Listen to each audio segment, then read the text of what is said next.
બોટાદના ગઢડામાં ખાનગી બસ પલટી જતા અકસ્માત થયો છે।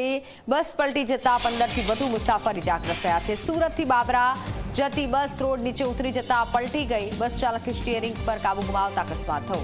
ઇજાગ્રસ્તોને તાત્કાલિક હોસ્પિટલમાં સારવાર માટે ખસેડાયા। પોલીસે આ મામલે તપાસની કામગીરી હાથ ધરી છે।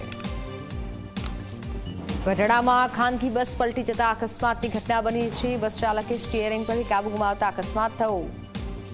મુસાફર ઇજાગ્રસ્ત થતા હોસ્પિટલ ખસેડવામાં આવ્યા છે। બાબરા જતી હતી આ બસ। કાઈ ને બસ આવતી હતી અને ડ્રાઈવરને જોખો આવવાથી કે ખબર નહીં એની હાંકણી હારી નહોતી, એના કારણે બસ આખી પલટી ખાઈ ગઈ અને 10 થી 15 લોકોને ઘાયલ ઈજા અને માણસો ઘાયલ થયા છે। તમે બસમાં હતા? હા, આ બસ ક્યાંથી આવતી હતી ને ક્યાં જતી હતી? સુરત થી આવતી હતી અને બાબરા ગામ જતી હતી ને બસનું નામ ગોપીનાથ દર્શન। હાલ કેટલા લોકોના અંદાજે ઈજા થઈ? 10 થી 15 લોકોને। હાલ બધાને આમ કેવી ઈજાઓ છે? ઈજા ઘણી થઈ છે, બધાને નાની મોટી ઈજા થઈ છે। જાનાની નથી થઈ પણ નાની મોટી ઈજા તો થઈ છે। એમાં મારો દીકરો હતો એક। એટલે તમને સમાચાર મળ્યા? મને સમાચાર મળ્યા એટલે હું આવ્યો તરત અહીં રેફરલ।